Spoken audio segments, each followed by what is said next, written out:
You know, I first learned about being courageous probably growing up. I grew up one of 7 kids on a farm in rural Australia.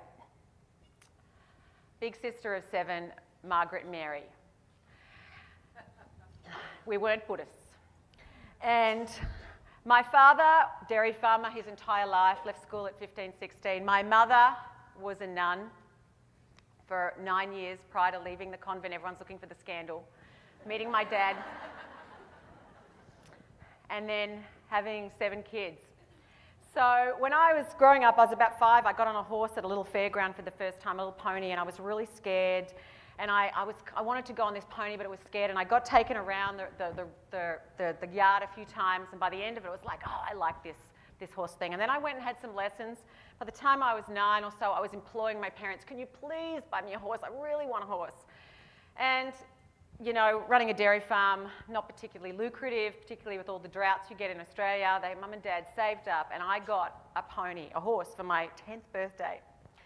The only thing was, Mum and Dad were sort of thinking about, well, what makes good sense? Let's get one she can grow into, so we get a bit of use out of it. Well, this horse comes, and I'm looking up thinking, it's a bit bigger than the one I rode in the fairground. But I was determined. And I got on that horse, and over the next 12, 18 months, every day I'd get out there and I rode that horse, and I got better and better, to the point that I was like, he's a bit slow. So I went back to, I'd really like a faster horse. And of course, Mum and Dad, like there wasn't really funds for another horse. So I prayed on it, and I prayed on it. I was like, God, dear God, please give me a horse. And my dad went in a raffle for a horse. It was 20 cents a ticket or 6 for $1. And we got the winning ticket. And I won a horse when I was 12 and a half. Well, you know, you can't look a gift horse in the mouth, but this horse was a little bit crazy. So once again, I had to train the brave and figure out how to really take on this horse, which was pretty wild. And I did. Over the years, I eventually mastered it to the point that I became a relatively good horse rider.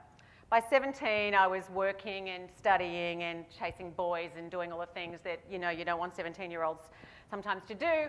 And I left my horse life behind me, so I'm not here to tell you what a brilliant equestrian I am. But I share that story because when we step out of our comfort zone and take on challenges, things that inspire us, they often also scare us. But every time we do something that challenges us, that stretches us, even if it also makes us nervous in the stomach, we grow our confidence to take on more risks and bigger challenges. We grow our belief in ourselves, and we build our courage muscles, because courage is a habit. It's a skill. It can be learnt with repeated practice.